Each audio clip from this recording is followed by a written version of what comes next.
But I want to start by saying, I was given the title of What Have We Done Wrong? And I think that's the wrong title.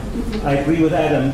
Take a drive around, look around, and then try and remember 20 years ago and 24 years ago, when I used to be able to tease all my water sector colleagues and say, how can you claim to be world class when half the people in the area you work in don't have water? And now they can actually turn around in most cases and say, no, water, we're served. Quite how well we're served, etc., is another issue. But in water, in electricity, to some extent in housing, some of the transportation, we've made real progress. And I think it's dangerous to say we haven't made progress, we've done things wrong. I think what a lot of people ask, and maybe where we have gone wrong, is there's still a comparison always being made. Why don't I have the same kind of services as Santon has? Well, I can tell you lots of good reasons, but we haven't had a discussion about economic transformation that says, this is what we've got, this is how it's shared, this is why it's shared in the way it is, and guys, you're not going to have the same level of services in Santon as Santon in the particular part of Orange Farm that you are. The other reason you're not going to have the same level of service, I blame Trevor for this, is because a whole lot of people have stolen electricity off the poles. And you know what happens when you steal electricity in the cold weather? You overload the transformers burn out, and everybody's cold and everybody's dark. But that is because there was this assumption created that somehow we could get access to services just by taking them. That's Preg's fault as well. We really have, I did say Preg, I was going to go. We really have generated a degree of entitlement without consideration of what's both feasible and what's responsible. And so one of the arguments I've had with some of the academics who work in this field, who go on about human rights, for instance, to water, is to say that far more people are cut off from access to services in South Africa by community action than are actually cut off by administrative action. In part, that's because the administrative action is terribly inefficient. But when we look at services in particular regions, why has some part of Kwandebele not received water for the past 2 months? It is very often because in another part of that region, somebody is taking a huge amount of water, watering very nice lawns, thank you, in Sibushwa, and taking water away from large communities somewhere else.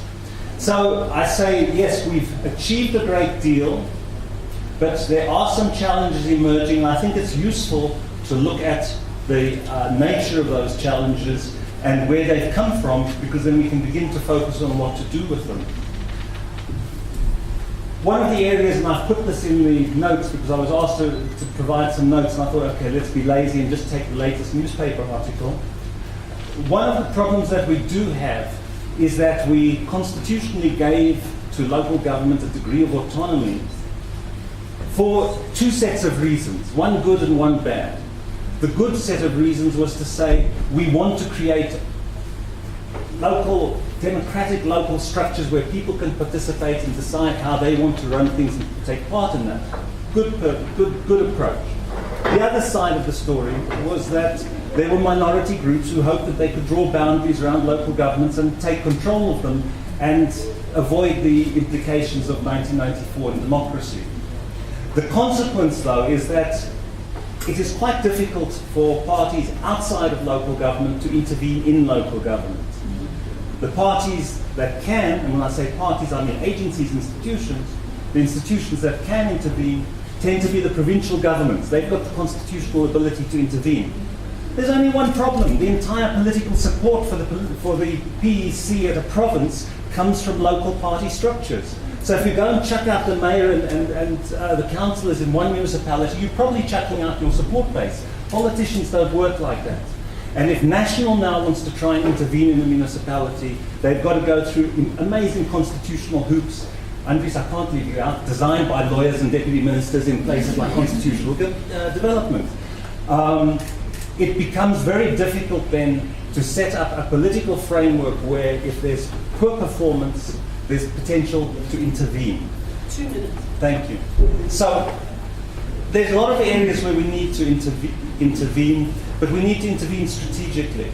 And I'd suggest that one area is to look at the constitutional structure Service delivery is a local government problem. How can we create opportunities and instruments to intervene more effectively at local government level where problems emerge? Rather than wait for the library to burn, intervene before. But secondly, we need to have a much more serious conversation in South Africa about economic transformation. Where is the wealth? What can we afford? Who's going to pay for what? What levels of service can people realistically aspire for free? What levels of service can be made available if people pay? And what levels of service aren't going to be available for the next 20 years because, quite frankly, we don't have the economy that can sustain it. In the business which I'm in, looking globally at water supply and sanitation, the only determinant of who gets water in a country is the level of income of that country. All the other factors, the qualities of governance, the nature of the water, the systems of government, actually make very little difference. And South Africa is the same. Question is, how much of the country's wealth can we make available for service provision, and can that be sustained? Then there are a whole lot of other technical issues which we can talk about. It would help if government obeyed its own laws. If it obeyed its own laws, we would have capable civil servants in place. They would be allowed to do the job they're trying to do. They would plan appropriately. They would do maintenance as well as investment. The fact is, if we analyze from national down, government tends not to obey its own laws, and the systems we have don't work very well as a result. And I would suggest that we need those two conversations. Firstly, what can we afford and where and when? But secondly, once we've taken the decision about how to deliver services and who's going to do it and how, make sure we follow those rules and don't just give up to the pressures, the political pressures of cadership and employment and various other issues. But that's a hell of a lot easier said than done. And thanks.